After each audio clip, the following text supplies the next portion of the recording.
जय श्री राम भक्तों स्वागत है आपका हमारा चैनल देववाणी में। भक्तों, आपको हमारी कथाएं कैसी लगती हैं हमें कमेंट करके ज़रूर बताएं।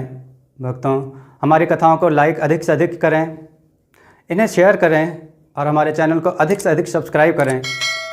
भक्तों, आपसे एक गुजारिश है, हमें इंस्टाग्राम पर फॉलो करें जिसका लिंक डिस्क्रिप्शन में दिया गया है। तो चलिए शुरू करते हैं आज की कथा। जय श्री राम भक्तों, सवालों की श्रृंखला में आप सबका स्वागत है। आज का प्रश्न है, महाभारत के युद्ध में भीष्म पितामह कितने दिन तक लड़े थे? चलिए आज की कथा श्रवण करते हैं। आज की कथा है चतुर ब्राह्मण तथा मंत्री और गांव का पुल। आइए कथा श्रवण करें। बहुत समय पहले की बात है। किसी नगर में एक विद्वान राजा राज करते थे। एक दिन राजा का दरबार लगा हुआ था। दरबार में नगर की सही व्यवस्था और नगर के सुचारू रूप से चलने की बात चल रही थी कि इतने में बाहर से द्वारपाल एक सूचना लेकर महाराज के सामने प्रस्तुत होता है।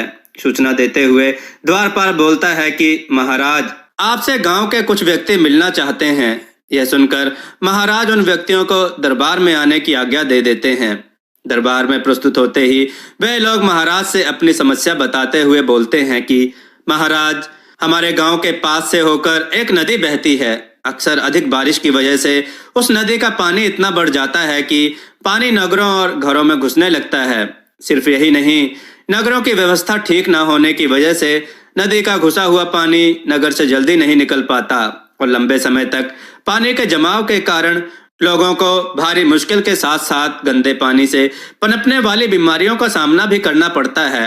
इसके अलावा महाराज, हमारी दूसरी सबसे बड़ी समस्या यह है कि नदी पर पुल ना होने की वजह से कुछ पुरानी नावों के सहारे ही व्यापार और अन्य जरूरी कामों के लिए दूसरे नगर में जाया जाता है। अब वह नाव भी नहीं रही, जिससे लोगों को बहुत मुश्किलों का सामना करना पड़ रहा है। इसके बाद वह लोग महाराज से प्रार्थना करते हुए बोलते हैं कि यदि आप नदी पर पक्का पुल बनवा दें तो गांव वालों पर आपकी अति कृपा होगी।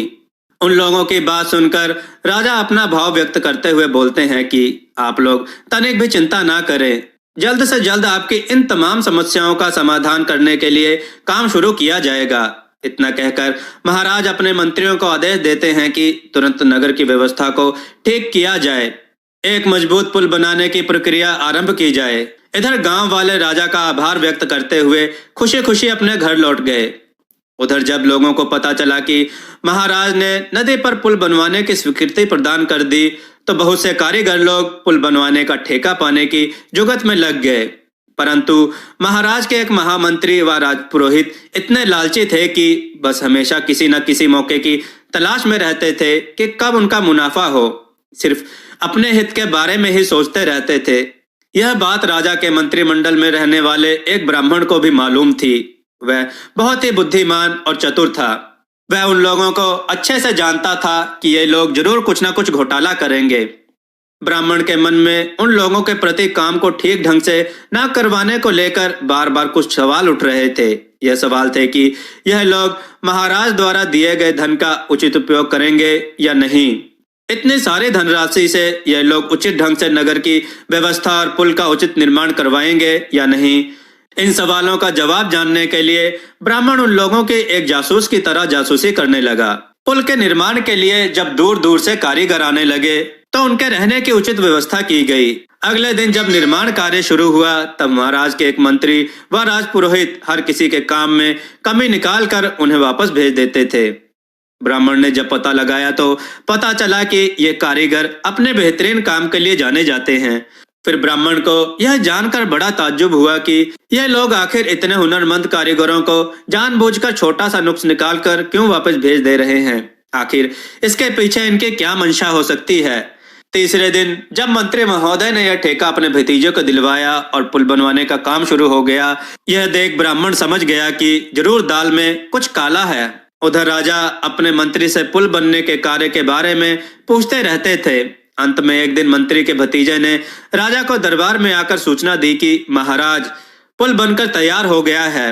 राजा बहुत प्रसन्न हुए और ठेकेदार को काफी इनाम भी दिया। उधर ब्राह्मण भी अपने तरीके से पुल बनाने के बारे में सूचना एकत्रित कर रहा था कि पुल का निर्माण कार्य कितना उचित रूप से हुआ है।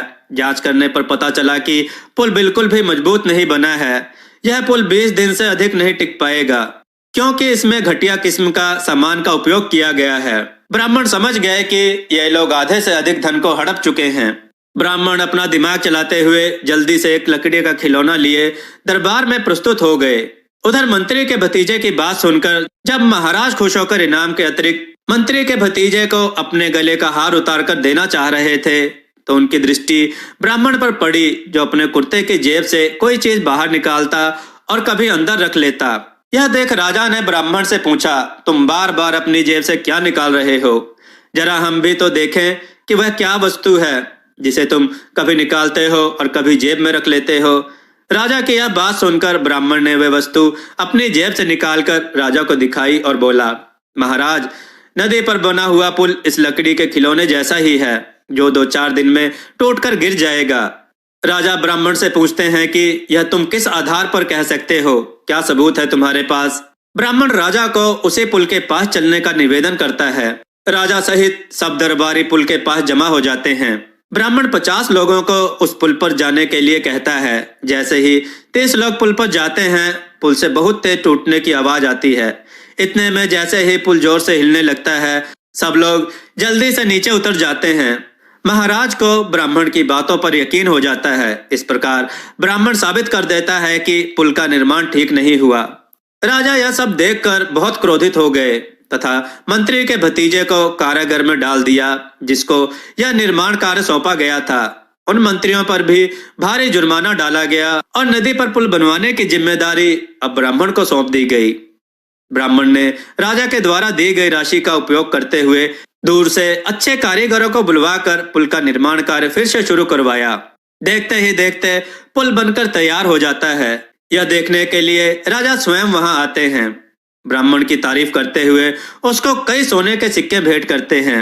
दोस्तों, आपको यह कथा कैसी लगी? अपने विचार और सुझाव कमेंट में जरूर दें। हमारी कथाओं को लाइक करें, हमारे चैनल को सब्सक्राइब करना ना भूलें।